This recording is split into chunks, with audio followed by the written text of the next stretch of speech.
Today we shall discuss problem number 38, physics problem 38, which is also based on equilibrium.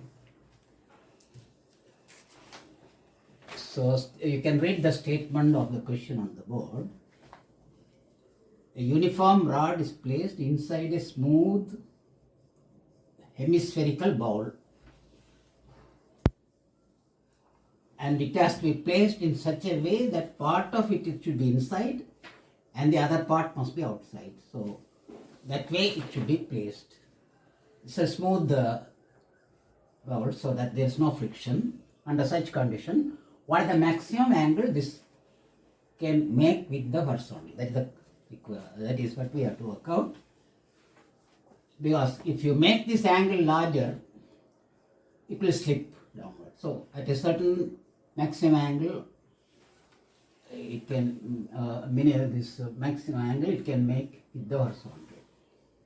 So if it is made larger, it will slip. That is the idea. So that angle we have to work out. Now we have marked the forces on the diagram. Because there is no friction, this normal reaction at this contact point must be normal to the rod, because there is no parallel force. Which parallel force is to be given by friction, but no friction.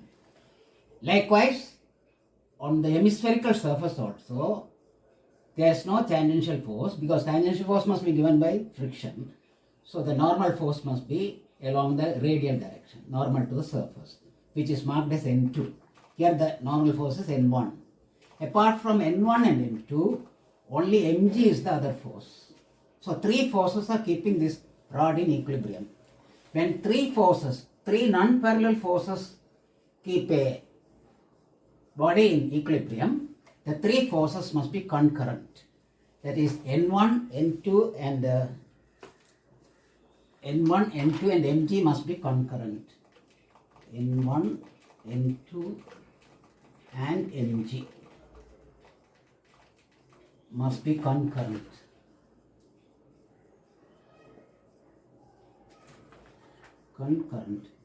Concurrent means they should meet at one point. For equilibrium, they should be concurrent, they should be meet at one point. That is, these three forces must beat, these three forces must meet at one point.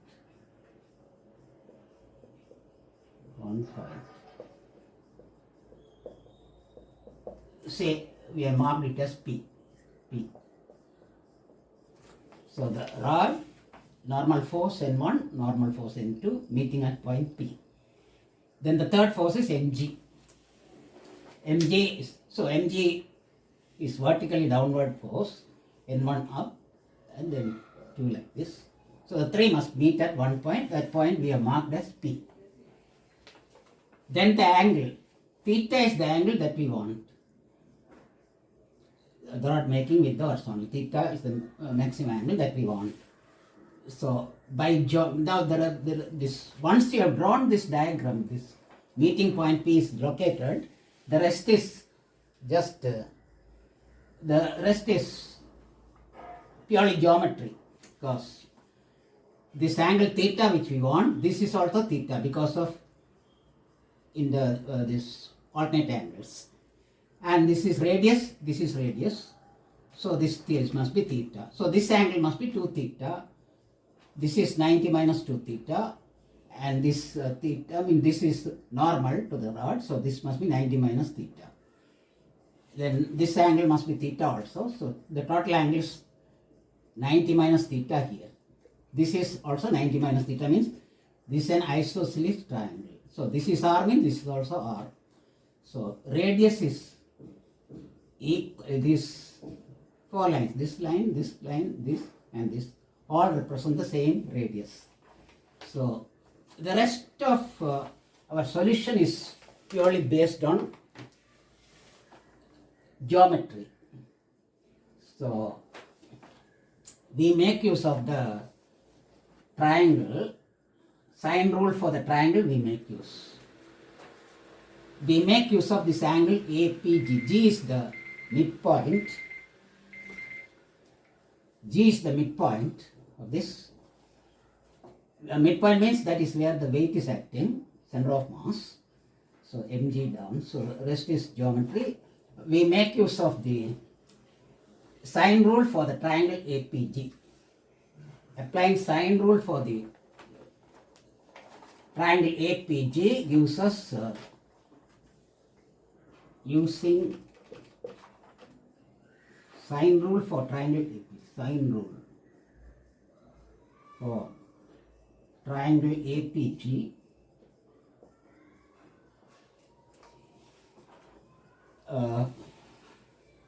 2r, this is 2r sine of this angle APG, this angle which is 90 minus theta. 2r by sine 90 minus theta is equal to, this is length of the rod is taken as 2L, so this must be L. L by sine 90 minus 2 theta. Sine 90 minus 2 theta. Sine rule for the triangle. So, rest of the working I will do after deleting some portions of the board.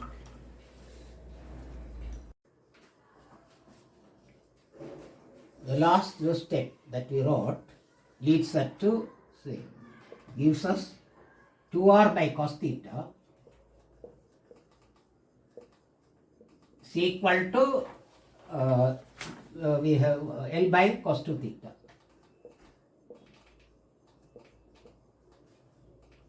So, which gives us, okay, so this we can use for relation between L and R.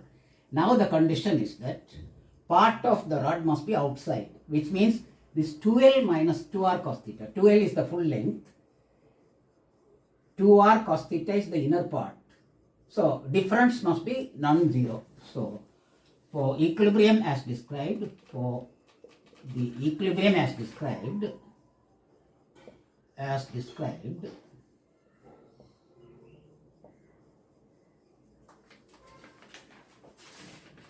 so 2L minus 2R cos theta must be greater than 0. 2R cos theta must be greater than 0, which implies L should be greater than R cos theta. We substitute for L from there so that we get 2R cos 2 theta, 2R cos 2 theta should be greater than by cos theta should be greater than R cos theta, L being R cos theta by 2R cos theta. So we get R cos theta. Here also this cos theta will come. This is what we get, which if we simplify, you get, next step we get this R you can cancel, so that 2 cos 2 theta is 2 cos square theta, 1 minus 2 sin square theta should be greater than cos square theta is 1 minus sin square theta. One minus sin square theta we get. Simplifying we get, okay, let us make some more space. On simplification we get 3 sin square theta should be greater than 1, or implies sin theta should be greater than 1 by root 3. So that gives us the required theta maximum is, which implies theta maximum is